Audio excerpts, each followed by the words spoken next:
Today's class is about non-finites and participles. Okay.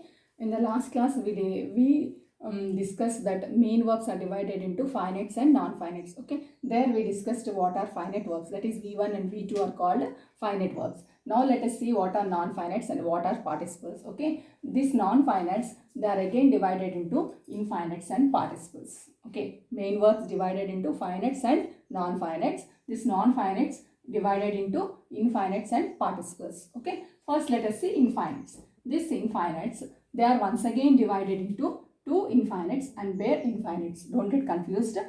See 2 or 3 times, then you will understand easily. These infinites, they are divided once again into two infinites and bare infinites. Two infinites means nothing but we have to use to, the preposition to, with some verbs. That is V1 verbs. We have to use to with some verbs. Okay. For example, to go, to come, to do. He asked me to come. He asked me to come. He wanted me to do that work. Okay. Here like that with these verbs, we'll use to. So we call them as two infinitives.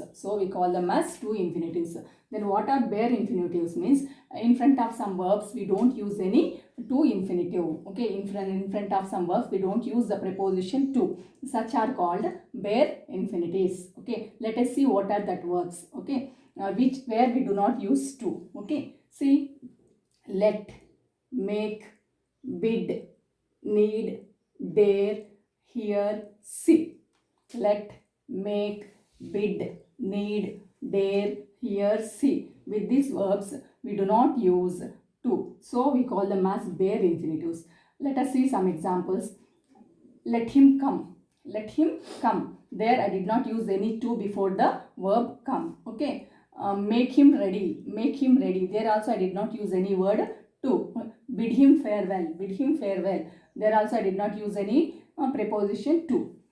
I need to go. I need to go. Observe here. I need to go. I did not use to in front of need, but I used to in front of the verb go. I need to go. Okay. So with need we are not using the verb. We are not using the preposition to. Okay. The same way. Are you dare to do it? Are you dare to do it? Here also you observe. I did not use to in front of the verb dare, but I used to in front of the word do. So if we use to in front of the verb, we call them as two infinitives. If we don't use to, we call them as bare infinitives.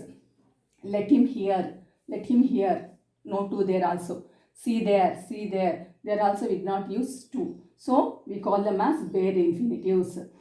So I try to understand with the verb, if we use to, we call them as two infinitives. If we don't use the preposition to, we call them as bare infinitives. So where we should not use to with the verbs like let, make, bid, need, dare, hear, see.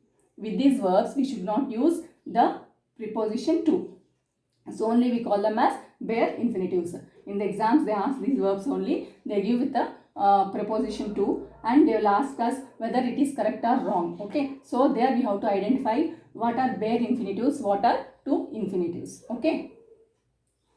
Now let us see participles. We already discussed, no? Non-finites are divided into infinites and participles. We discussed that infinites are divided into two infinites and bare infinites.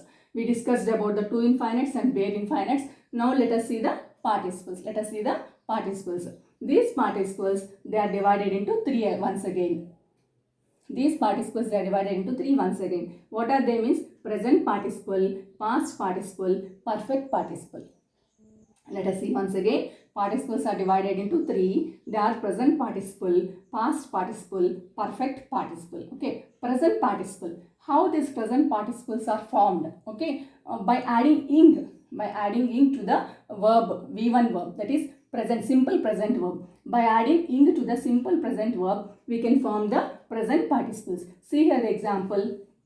Eat plus ing, eating. Do plus ing, doing. Like this. By adding ing to the present verb, that is V1 form of the verb, we can form the present participles. Okay. Now let us see past participles. Past participles means nothing but by adding either n, en or ne to the present verb, by the present verb, that becomes the past participle. See here some examples: grown, given, done, asked. Okay, grown, given, done, asked. These are called past participles. These are called past participles. Okay. Now let us see perfect participle. Last one is the perfect participles. These perfect participles they are formed by adding having to the V3 form of verbs. By adding having to the V3 form of verbs. Let us see some example. See, having plus taken, having plus taken. This is having and then taken V3 form of the verb. The same way having plus eaten. That means having plus V3 form of the verb becomes a perfect participle. Becomes the perfect participle. Let us see one example. Having done his work, he went out. Having done his work, he went out. See here, having done his work, he went out. There we are using perfect participle to form the phrasal sentence. Okay, understood? Thank you.